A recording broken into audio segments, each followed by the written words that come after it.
All right, good evening, everyone. It is 5:30, and we are now back in session from our recessed Board of Aldermen meeting, and it is August the 27th, and this evening we have all of our board members present except for Alderman Muhammad, and we will begin this evening with an invocation and pledge. Father, we thank you for this beautiful day. We thank you for this season, a season of new beginnings, a season of exciting plans. We thank you for the opportunity to come together tonight to consider approval of contract and budget ordinance to move forward with our new town park. We thank you and are so very, very grateful that this funding has been made available to us, and that we have a plan and a path forward to making this project a reality. Amen. Amen. Please rise for the Pledge of Allegiance.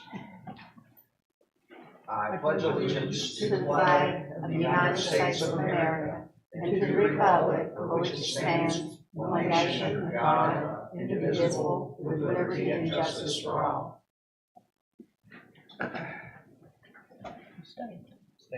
All right, board, there are just a few items for consideration this evening. As you know, we're here to get an update on our town park project, and then to consider adopting a budget ordinance, and then also consider awarding a construction contract. So we will begin with the budget ordinance, and that's budget ordinance 23-19.003, and I will turn it over to Mr. Franzese. Thank you, Mayor and members of the board. What I'd like to do is talk through a few things, and then we'll ask you to take action. And we should have Joe Morris with us on our Zoom link. And if that's true, we'd love to bring him up. And we also have Anna Ward, our town clerk. She's in training this week. And we also have a few other staff members here, but our finance officer, Heather Can, as well, may have some items to add in. So Heather, if you need to step up to the lectern at any point, feel free. But you'll recall a few weeks ago at your August meetings, we provided an update on the bid process for this town park project, and we mentioned that we did receive the low bid, the apparent low bidder being Ike's Construction. That low bid came in above our project budget, and we have been in the process of negotiation with them to bring the project within a reasonable budget amount. And so what we have before you tonight is a series of steps, the first being to amend a budget ordinance to increase the current budget for our project through the increased revenue being through a fundraising campaign, essentially, with donations and grants being the funding sources. And we'll talk a little bit about that. But that would give us the funding we need to accomplish our base project with a contract then to Ike's Construction and the amount of just under $2.2 million. And so then the steps for that would be awarding the contract to Ike's and authorizing the town manager to finalize and execute the agreement. So that's the high level of it. Joe, if you would like to add in anything about that, you would like to in general, and then maybe we can talk a little bit about the fundraising concept and make sure our board is comfortable with that. Okay, so can you hear me okay? We can. Absolutely. Okay. So I think Peter has sort of laid out the roadmap for what we have immediately before us. Hopefully the agenda item cover sheet sort of explains some of the pieces of this, and you've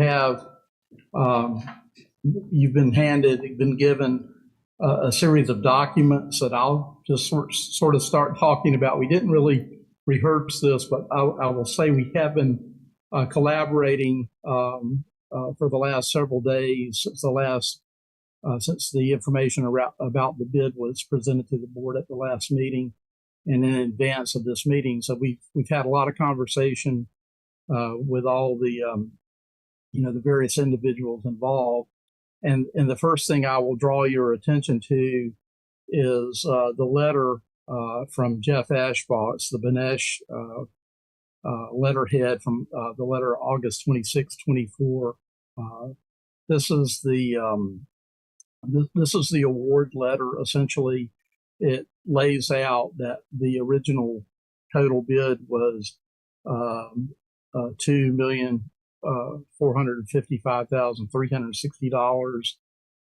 With a couple of meetings that we held with the contractor, we have been able to make some value engineering decisions to reduce the overall contract cost for the base project to $2,175,700.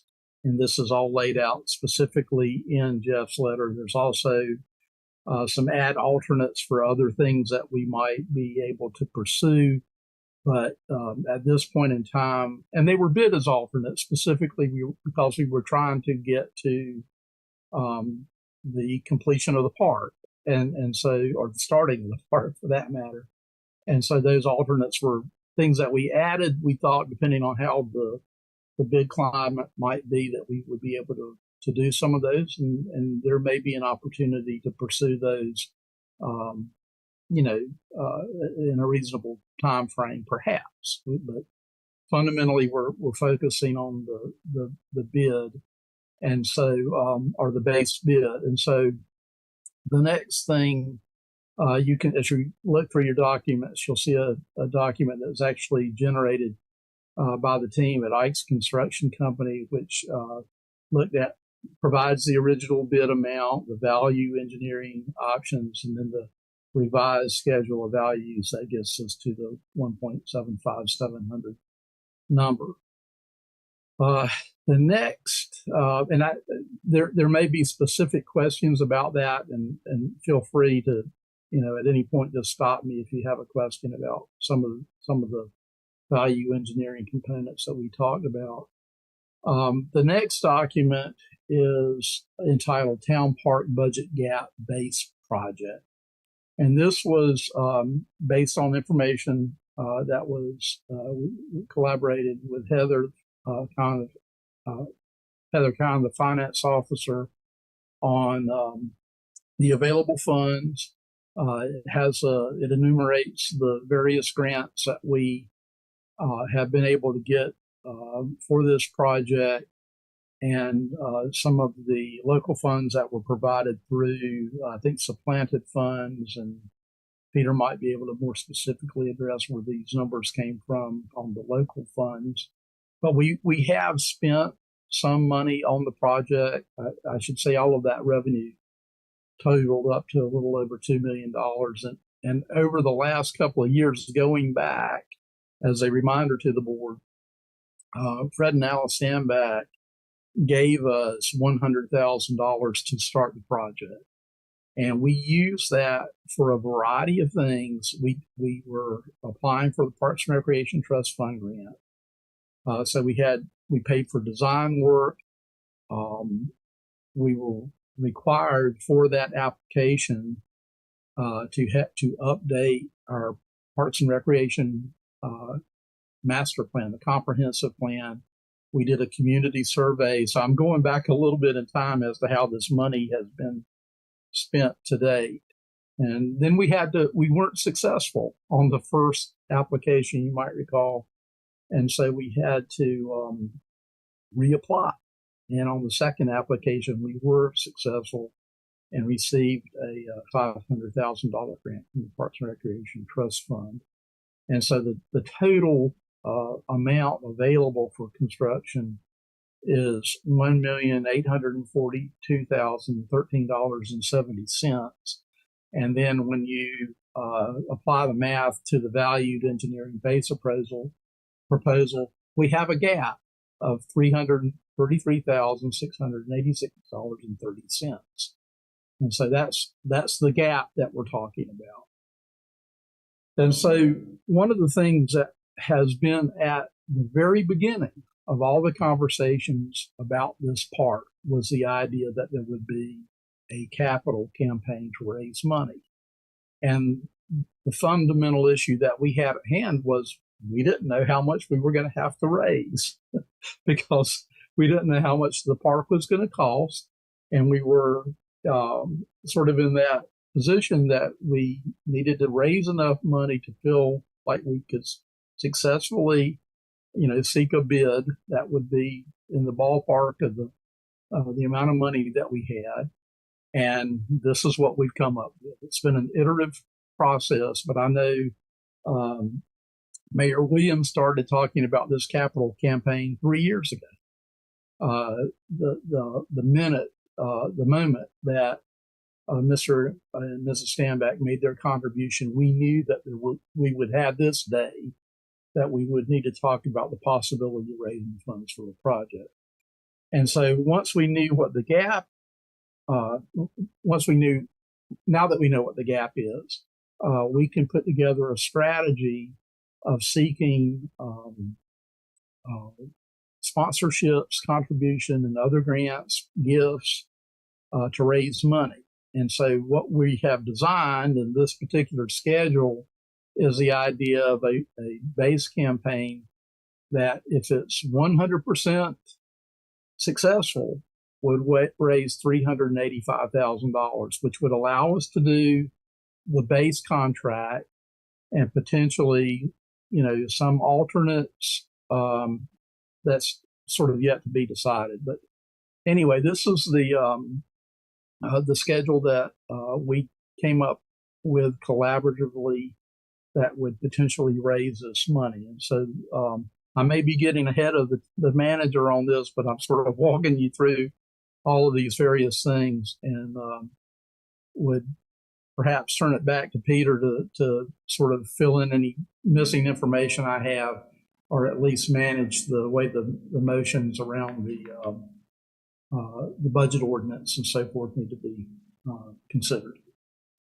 Thank you, Joe.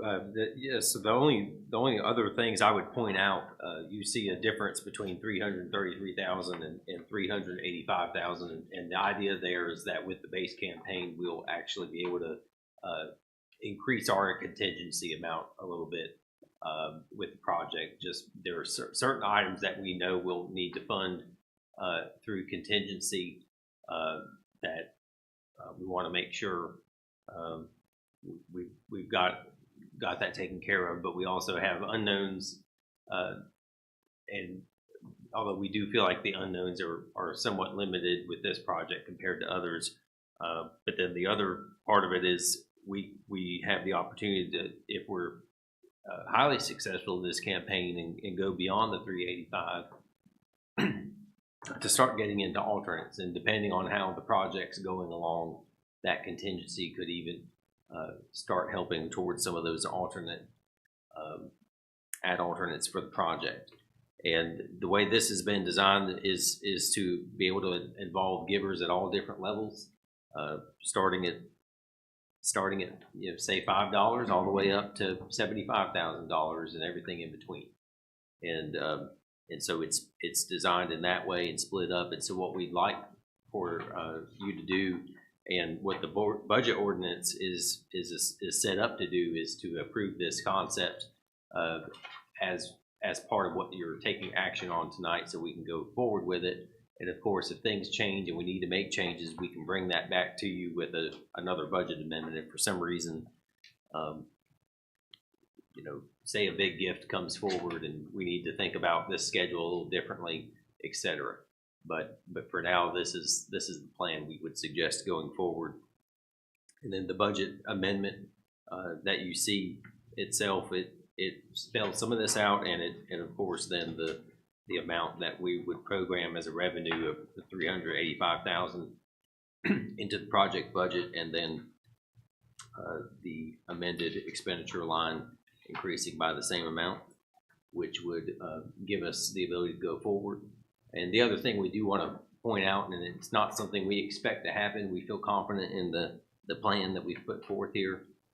And I'll mention some of the fundraising we believe can also be accomplished through grants. Joe has identified 2 or 3 grants already that are in the $25,000 to $50,000 range that we will continue to seek grants for this project as we have, and we believe that will also help chip away at this amount.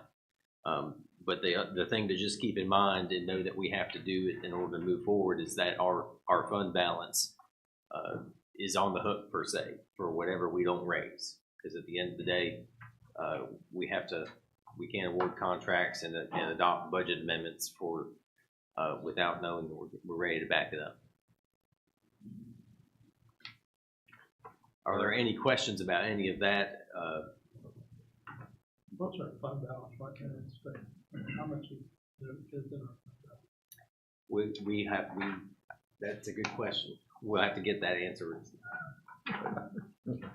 Well, so normally we'll wait on for our auditors to look over our books and that kind of stuff, and that's kind of where I'm at with waiting on that number. If I'm not mistaken, whenever I looked at the last year's, just to give you a number, was approximately about 500,000. That's in our line item there. So In terms of unassigned. unassigned, yeah.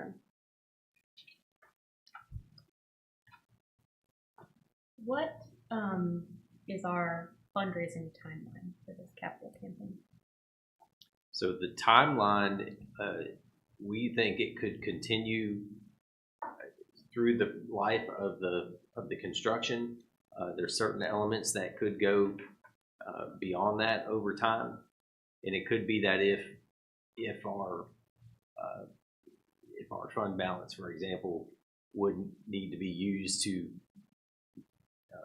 pay invoices, the fundraising campaign could pay that back. That's another thing to keep in mind. But it's a bit open ended at this point, but we think the idea is to be aggressive with it and to try to get a quick start and try to identify in the next month or two, some significant progress in this. I mean, ideally, we'd like to, heading into the summertime, to really kind of have secured all of this funding. If we can do that going into next summer, then then we get into things on the back end of the project like landscaping and irrigation and those sorts of things that will be installed. But I think the key is making sure that we have the bulk of that money before it's actually needed to pay contractor invoices. But that still gives us a pretty good window of opportunity to be able to have a meaningful capital campaign. What is Joe, for anyone, but I guess specifically Joe, what's your confidence level that we can hit at or near this 385?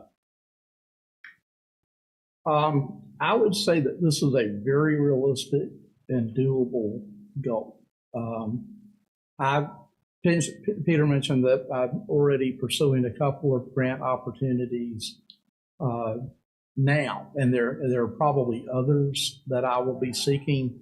But my intention is to spend some time. I'll actually be in Spencer next week and spend some time working with some of the board members there and people on the staff to put together some materials for the fundraising campaign. But to go back to your original question, I think it's very doable. I mean, it's a reasonable amount of money, and I think we can be successful at it.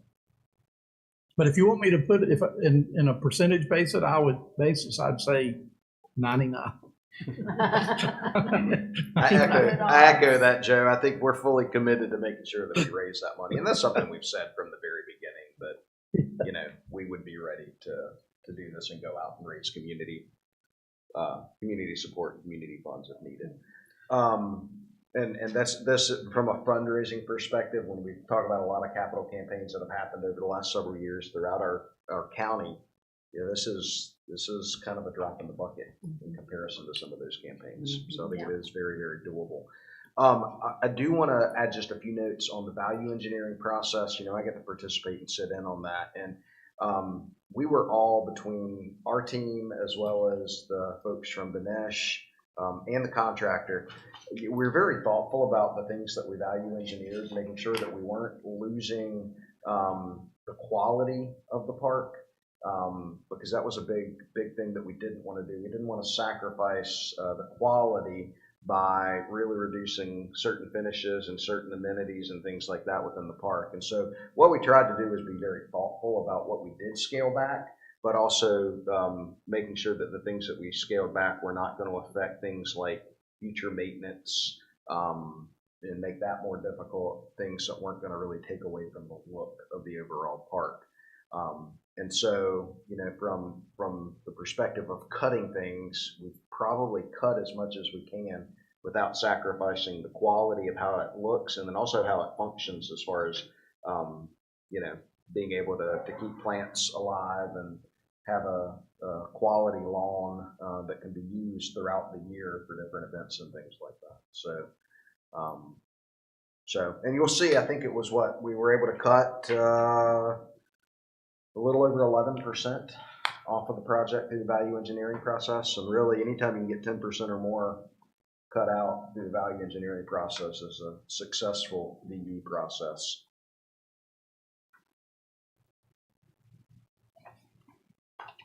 Any other questions? Would the fundraising be done in the form of pledges or cash in hand? A little bit of both, I believe. Okay. Obviously, major gifts would be in the form of pledges. But then I think the intent would be, you know, at various events and things like that we have. I mean, even National Night Out's a great opportunity to have a table set up. We've got our Race to the River that's coming up in September. But those are great opportunities to share this information.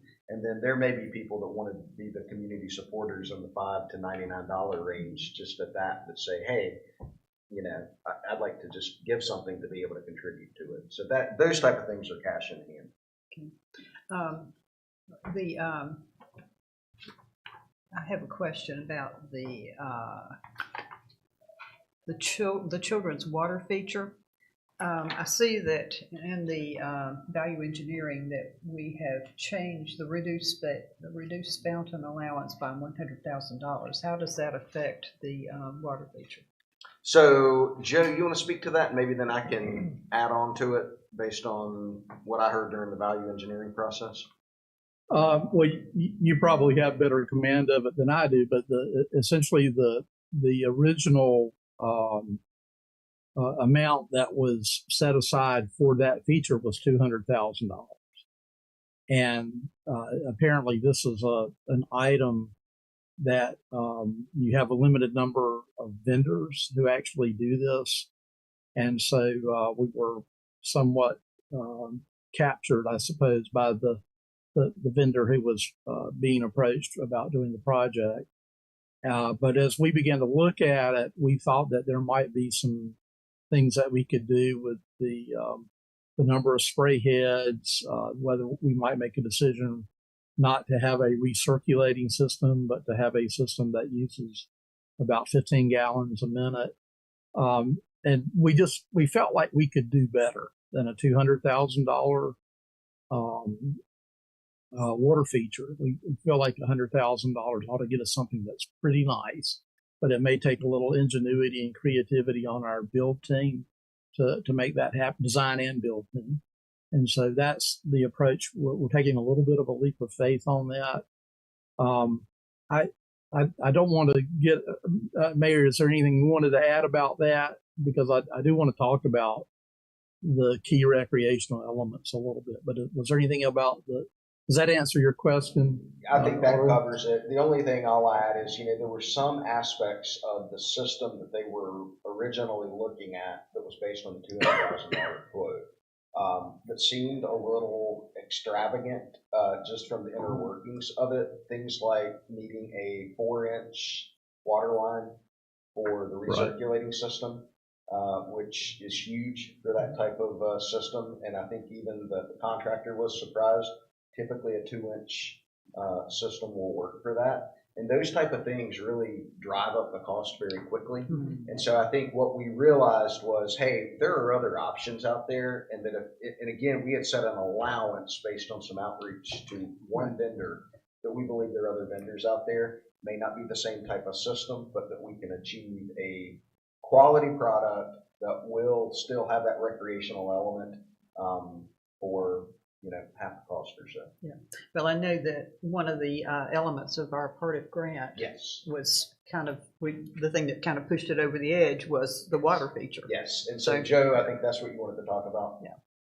Right, and that, so it is required that we have a water feature that is interactive in this park because it meets one of the recreational elements that are required for the project. We have, outdoor entertainment, we have the water feature, we have nature study, and then we have casual walking. We have sidewalks and that sort of thing. And so that was included in the original application. But I think there are some things that we can do that will come up with a really nice project that we'll be proud of and will serve its purpose.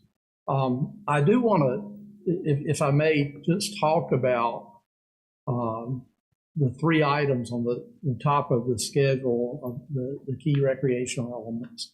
The community pavilion, the children's water feature, and the gathering lawn.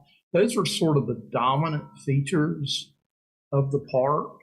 And we thought that based on the expense of those projects, that those might portend a higher level of giving. And we want to at least have an ability to discuss, a naming opportunity for those elements if there was a significant contribution. The town does not have a policy around naming things. I know you're in a room that is named after someone or named in honor or in memory of someone.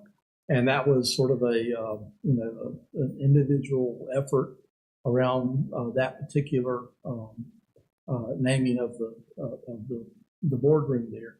But there's not a policy that dictates any of this, and so there's going to be a little bit of on-the-job training, I suppose. That's maybe not the right term, but we're going to be taking a little bit of a leap of faith, and then if someone makes a significant offer, we need to have some sort of a response that recognizes the level of giving. And I think one of the conversations that we've had just on a very preliminary basis is we don't want a park that is covered with little plaques and labels and names and different things. We will come up with a plan for a centralized area space where the sponsors can be recognized in one location, and that it can be managed as part of the overall design of the park, and it doesn't detract from any of the elements within the park. But I just wanted to mention that as sort of a next step in our thinking about accepting large donations and how recognition is given to those individuals, corporations, foundations, et cetera, that make large gifts to the project. Would we have anything like identification of particular materials, like a nature trail, so to speak, that says this is this kind of a plant? Would we do anything like that, like a botanical garden does?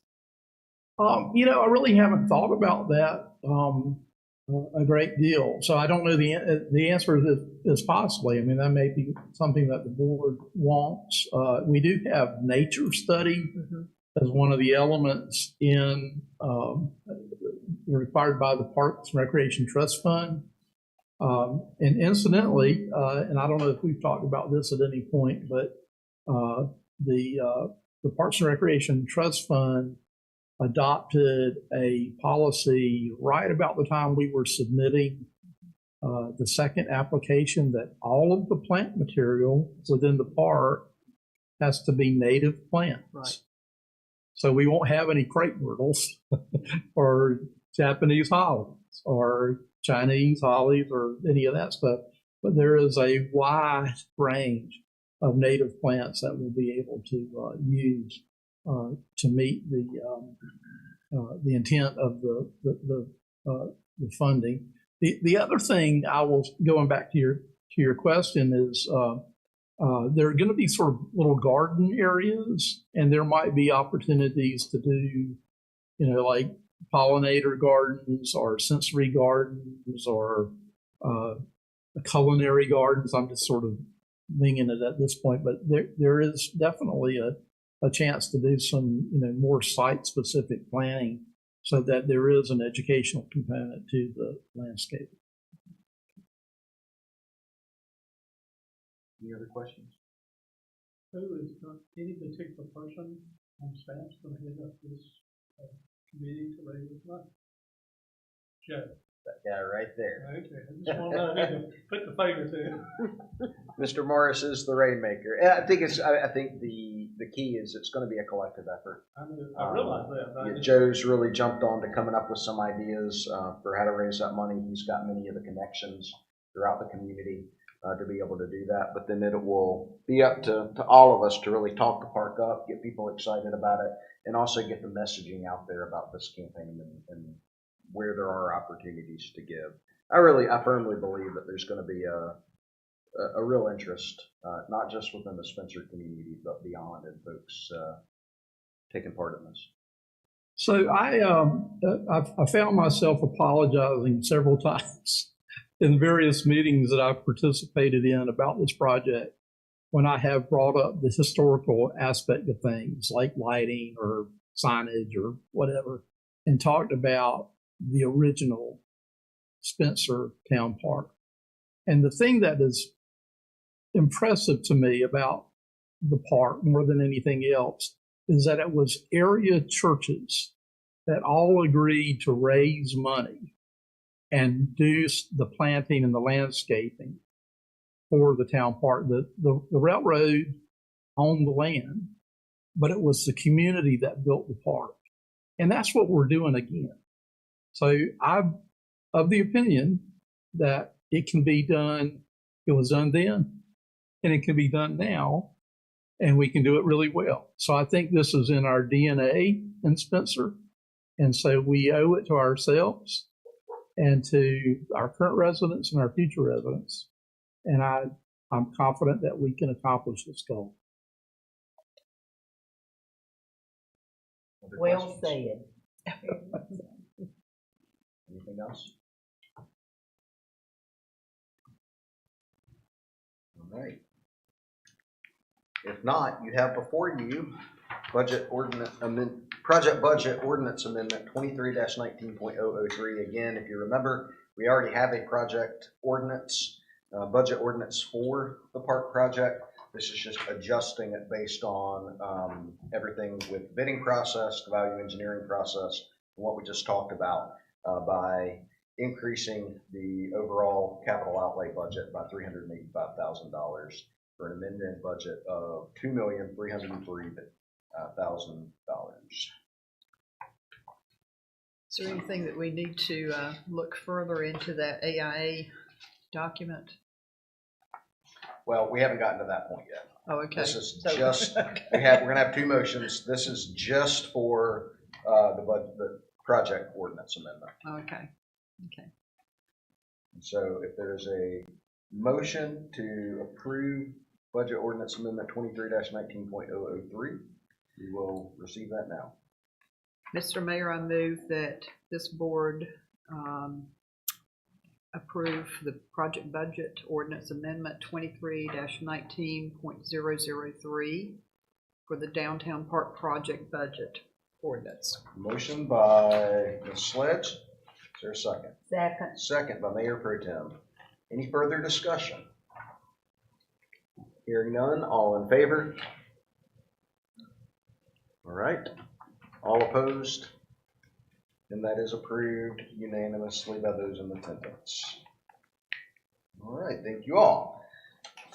The next item is the contract itself. And so, as you know, Ike's Construction out of Concord was the apparent low bidder for the project. We went through the value engineering process with them and got to the numbers that we just approved in the budget amendment ordinance. And so staff is requesting permission to award the contract to Ike's Construction in the amount of $2,175,700 based on the revised value engineering proposal.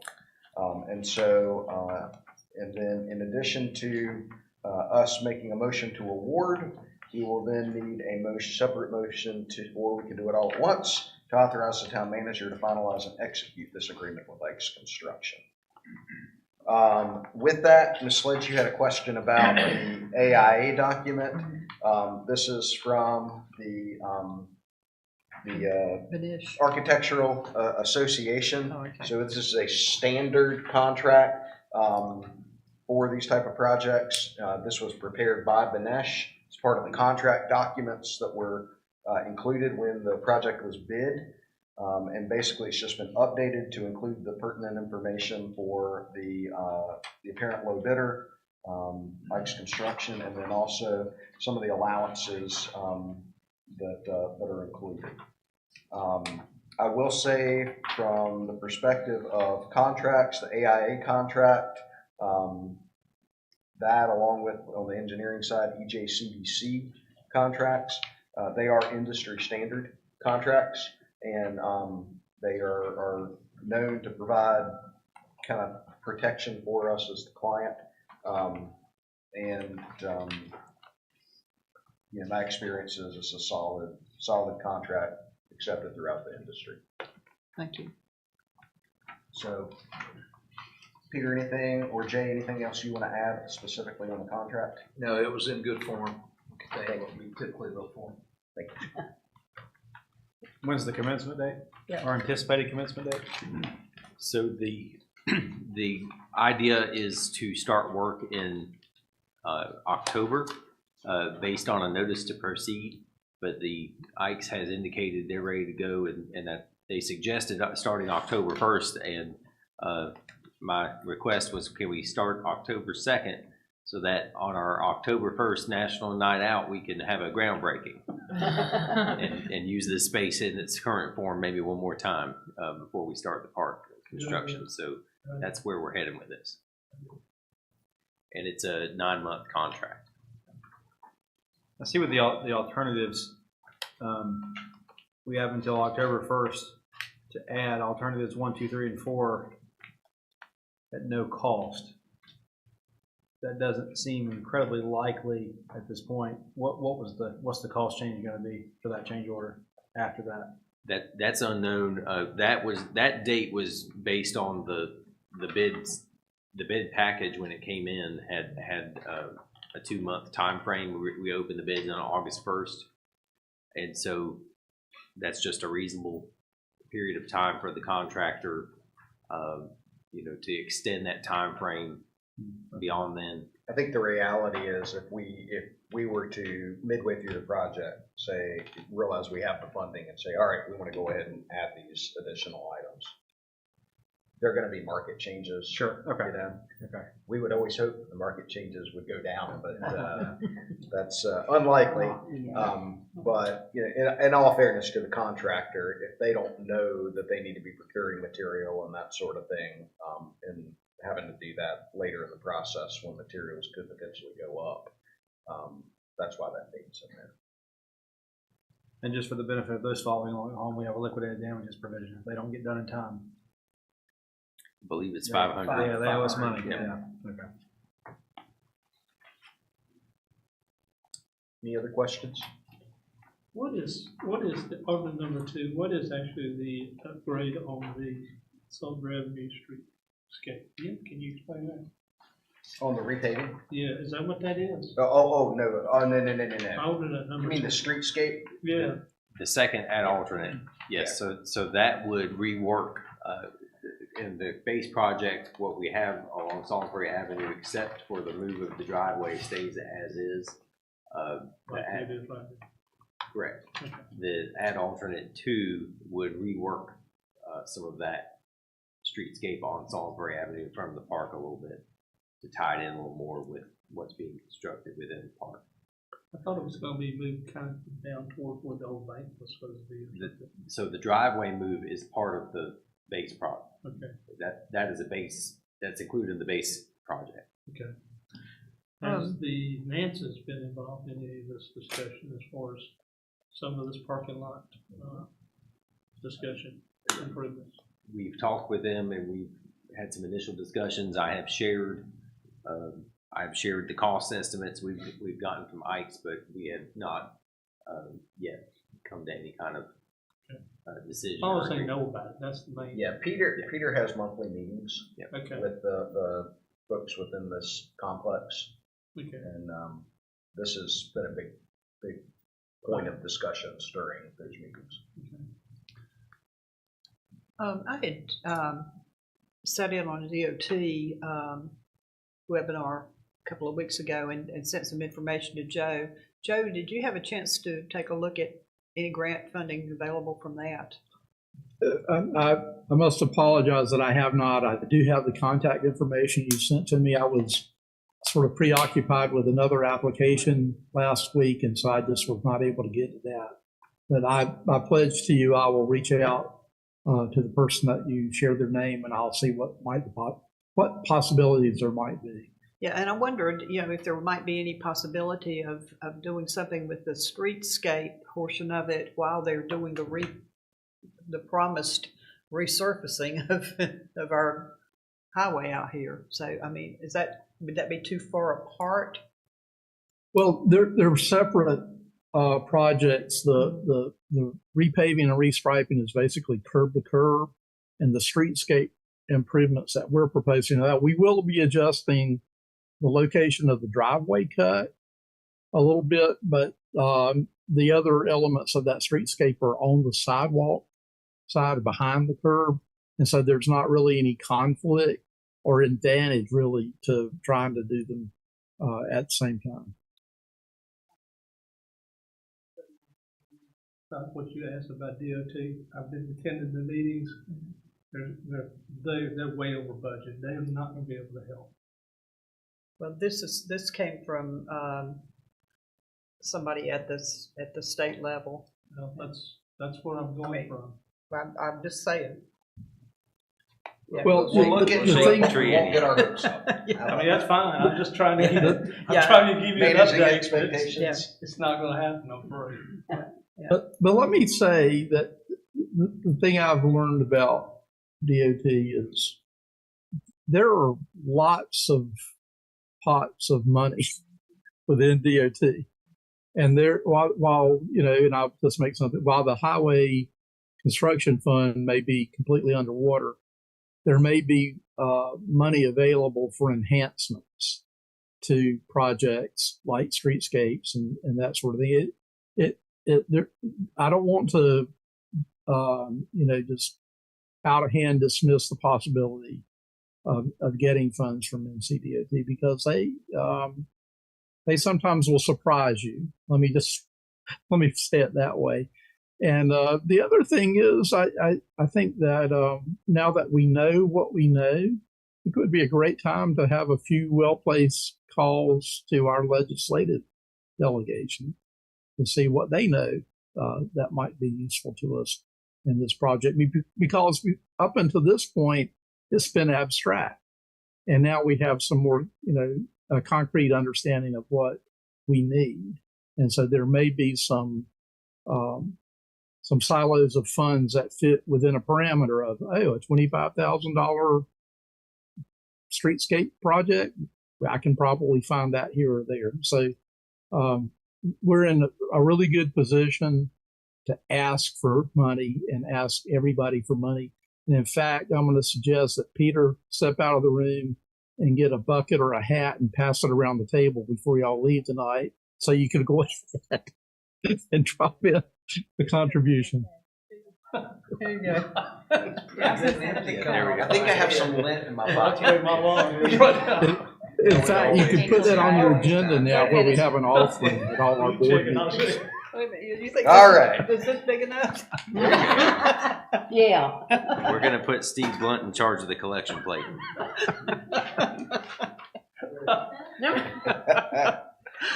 He All has, right. he has a hat. I've seen him wear a hat, so he's got a hat. Board, any other questions on the contract? If not, we will entertain a motion to award the contract to Ike's Construction in the amount of $2,175,700. And at the same time, consider the motion as well to authorize the manager to finalize and execute the agreement with Ike's. Mr. Mayor, I'd like to make the motion that we award a contract to Ike's Construction for the amount of $2,175,700. All right, there's a motion from Mr. Miller. And does that motion also include authorizing the manager Yes, to sir. sign and execute? Yes, All right. So the motion from Mr. Miller, is there a I'll second? second that. Second from Mr. Howe. Any further discussion? Hearing none, all in favor? All right, all opposed? And that is approved unanimously by those in attendance as well. All right. Y'all, thank you all very, very much. It's been a long time coming, but we're here and ready to go.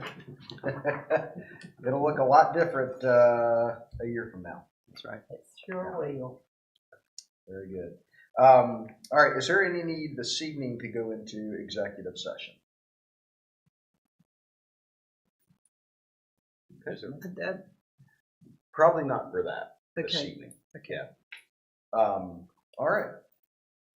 So with that, we are at the end of our agenda. We'll take a motion to adjourn. Before you leave on this, you Move we adjourn, Mr. Mayor. Motion to adjourn by Mr. Howe, Second. second by Mayor Pro Tem. All in favor?